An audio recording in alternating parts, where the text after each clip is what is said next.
What's up guys, welcome to my channel. So today let's talk Dimebag and let's talk the Floods solo.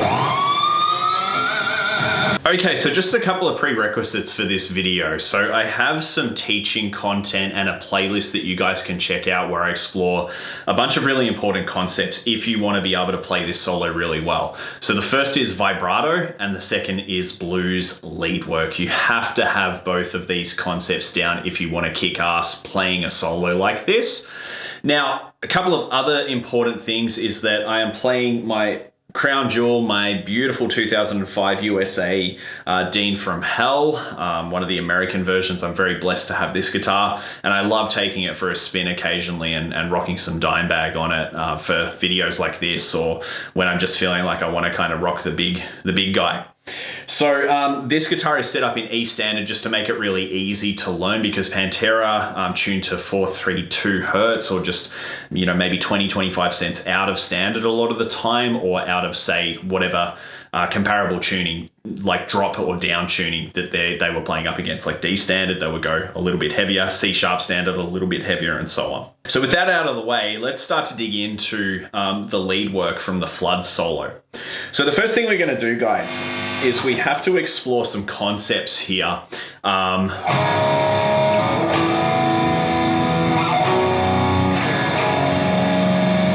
With the chords that Dimebag was actually outlining. So he was playing around with some add 9 chords. So we're in C sharp. So he essentially starts with this. So our shape is like this. So the first finger on the 4th fret of the 5th string, second finger on the 6th fret of the 4th string, and then our pinky up on the 8th fret of the 3rd string. Now, we then want to start to outline this chord like so, okay? And we want to chuck in a couple of really nice pinch harmonics in here. And I do have a video on pinch harmonics that you can check out as well if you're not feeling as confident with that technique. But our first line, when we're outlining this add 9 C sharp arpeggio, sounds like this.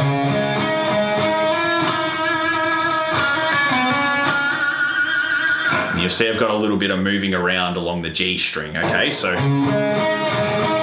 I slide into the 9th fret, come back to the 8th fret with a pinch harmonic, then I've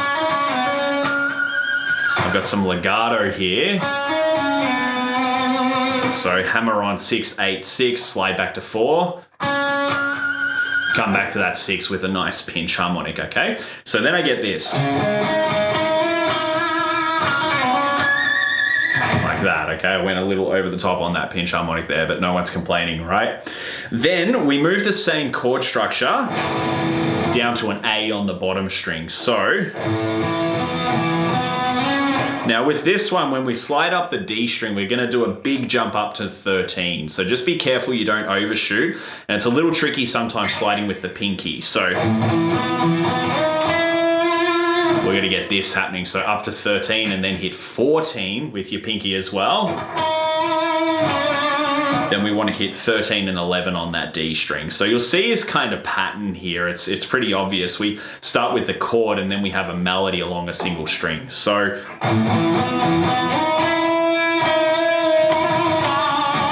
like so. Make sure your vibrato's on point. Move down to the F sharp on the bottom string, so the 2nd fret. Like this. So almost the exact same pattern as the C sharp, the first chord that we did, and then come to the B.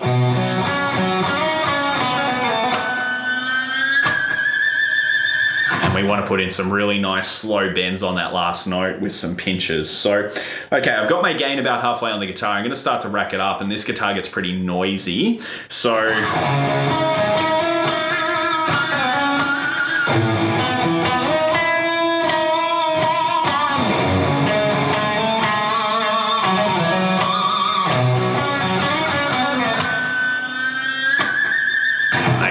for the first run through of these chords. So let's now move to the second run through. So this time when I go back to the C sharp, I'm going to jump further up the G string and start to do a little bit of melody up top. So climb up 9, then 11. And then I want this up top. So do a nice bend, a half tone on that 13th fret. Or alternatively, you can just hit the 14 and then come back to that 13th fret or along the G string, that melody again. Then I'm going to do basically the same thing I did the first time on the A and then down to the F sharp.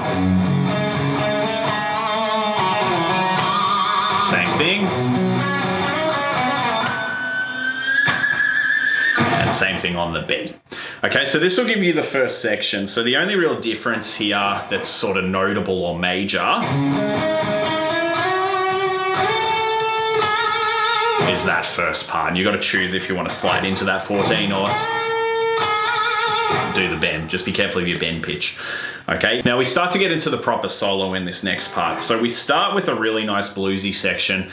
And because we're in C sharp minor, it's important to sort of outline maybe your box at the start, like where your pentatonic box falls. So I just played my blues shape there, or my standard pentatonic.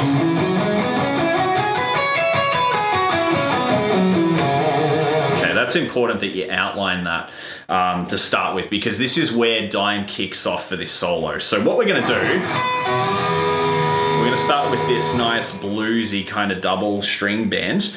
We're going to hook the pinky on the 12th fret of the B string, and then we're going to take the 11th fret on the G, and we're going to bend this G string up and down whilst moving between those two strings. So we get like this, okay? So you want to make sure that your bend pitch is on point. You want to make sure that you've got really nice vibrato and feel here. Then we're going to move out of this with a nice little bluesy line. So we're gonna hammer on pull off from the 9th fret on the B string to the 12th fret and then back. Then grab this 12th fret, a nice full tone bend. Then we're gonna hit the 9th fret on the high E and then pull off 12 to 9 on the B string. So we get, now that is pretty quick. So you've got to make sure that you really dedicate whatever fingers you're going for with this and embed them into muscle memory. Don't leave your hands guessing, okay? So this first bar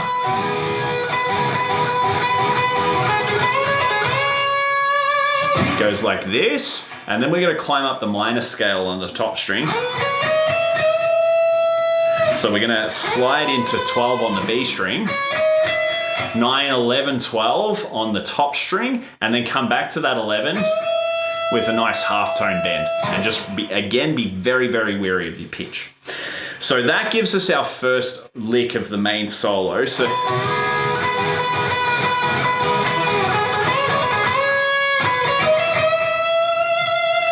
want to make sure that you've got really good pitch and a little bit of vibrato and sass in there, because it is Dimebag after all.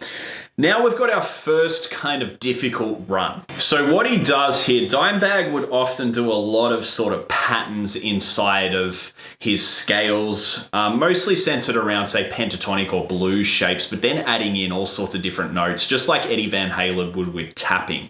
Dime was obviously a massive Eddie fan, and I think this is really where he kind of borrowed this concept from. So what we're gonna do, we're gonna start with this line. And the first thing is to just really understand this concept, because he's going to repeat that and move it into different string sets. That's a hallmark of Dimebag's playing. So I use my first, second, and third finger for this. I'm kind of breaking my rules of using one finger per fret here, which happens sometimes in blues. So what I do, I start with a hammer on pull off, 9, 11 to 9 on the top string with my first and second finger. I'm then going to hit 12 on the B string with my third finger. Then I'm going to roll that third finger up to 12 on the top string, come back to that pivot note, the 12 on the B string, then hit 9 on the top, and then go back to that pivot note, the 12 on the B string. So like this. So that's the first thing to really get right. You just break this down and practice the hell out of that until you get it.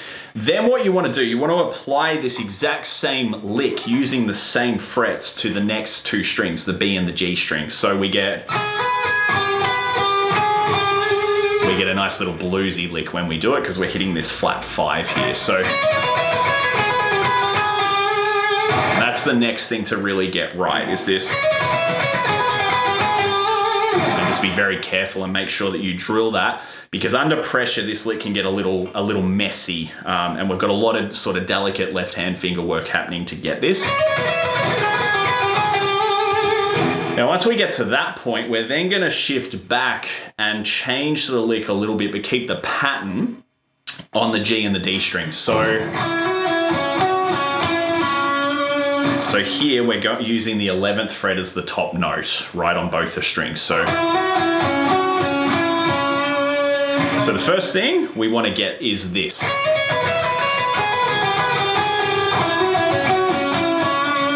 And you want to try and build that into a nice seamless lick. Like so. Then what we want to do is we want to sort of have a little kind of like repetitive bluesy lick here after that section. So we're going to hammer on or pick 9 and 11 on the D string. Then roll 11 on G, back to that pivot note on D, 11, and then 9 on G, back to that pivot note. So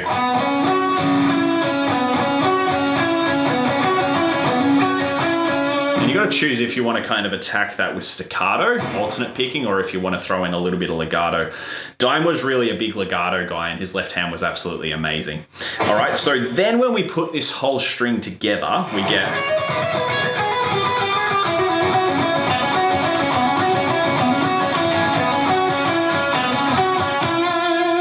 like so, and then we start to drag down the neck a little bit in a classic Dimebag sort of style lick.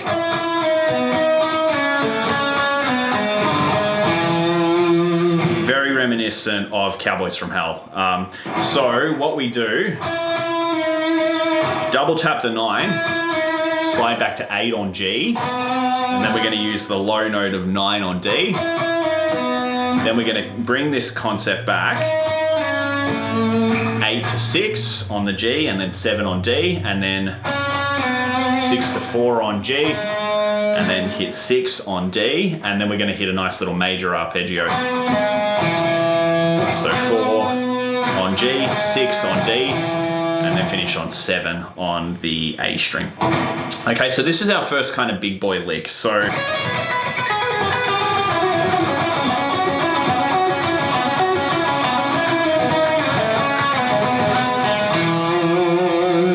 like so, okay? So that's sort of one of the hardest licks out of the way. Now we're going to move into the second section of the solo where we start to really, really amp up our bending and our vibrato and our feel. So the first thing we're going to do, we're going to come up to the 14th fret on the high E. And we're going to get a really big, beautiful bend, full tone, bring it down, pull off back to 12. And then do a nice full tone bend up on that 14 again. Then we're going to do the same thing but a little quicker. And then we're going to start to do some tapping here. So we're going to aim for the 21st fret. So I'm a strong believer in tapping with my second finger so I can keep my pick where it is. And I know that this is not how Eddie did it. I know that it's sort of a little unconventional in that, but I'm a tech death guy and a kind of metal guy who likes to tap on top of my arpeggios when I'm sweeping and play stuff like Necrophagus. So there's a reason for that, because I need access to the pick very quickly. So I always recommend that. So I'm gonna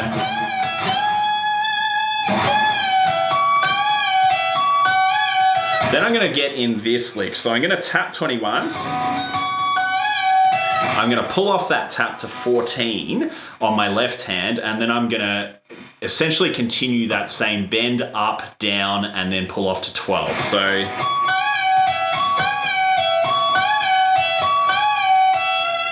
like this, okay? So I get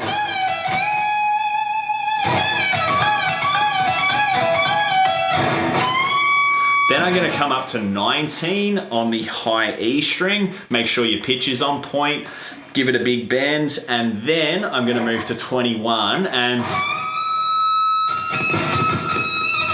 now this part can be hard because it's quite finicky. So you want to grab 21, give it a full tone bend. And then we're gonna tap 22 whilst we've got that full tone bend up. So hold the band, and then we're gonna tap, release, tap, release, tap, release on that one, okay? And then go back to that band. Give it a nice little wiggle. So we're almost there. We've got 2 licks left really. So then we're gonna come down and we're gonna almost replicate the very first lick that we had in a different position. We're gonna hook our pinky on 17 on the top string, and then we're gonna grab 16 on the second string. We're gonna keep the pinky note stable, and we're gonna bend this second string up. So we're gonna essentially do the same thing that we did on the first lick. And then we've got this little lick. Okay, so with this one, we're gonna bend that 16 up and down, half tone bend, pull off to 14, and then we're gonna do a reflection on kind of the earlier pentatonic run. We're gonna grab that 16 on G, roll to 16 on B, back to that 16 on G, and then 14 on B, back to 16 on G, and then move down to 14 and give it a little sassy bend. So we get this, okay? So this section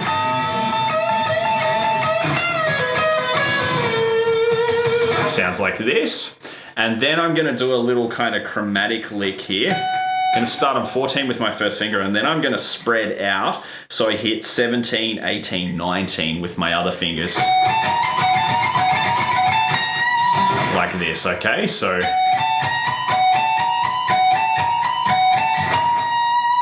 and then I'm gonna do some double string bends. I'm gonna grab 17 with my first finger on top, and I'm gonna bend 20 on the second string. Move up a fret, and then I'm gonna do the same thing up on the 22nd fret with the 19th fret. Now on this guitar I start to run out of room, so I find it hard to fit my third finger in there, so I might shift to my second finger. And then after that, there's some squealies, okay? So I do a lesson on this, but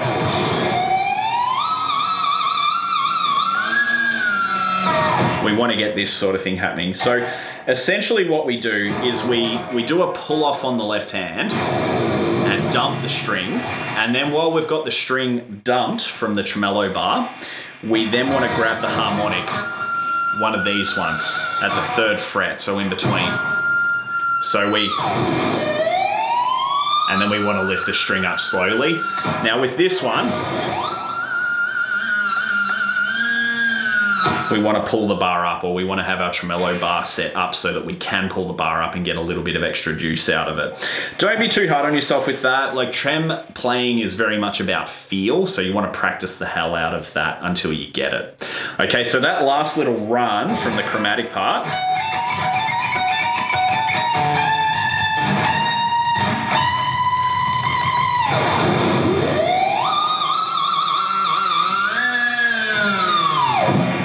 finish the solo from there. So that's it, guys. I hope you enjoyed it. Obviously a tricky solo. I hope the breakdown helped. I do have a video that you can check out where I'm sort of playing along with it. It was shot years ago, so I might have changed a thing here or there on it, but if you follow my advice and what I've shown you today, you'll be playing the Flood solo in no time. Now make sure you go and check out my video on vibrato to really bring up your blues playing and sound professional when you're attempting a solo like this. I'll see you in that video.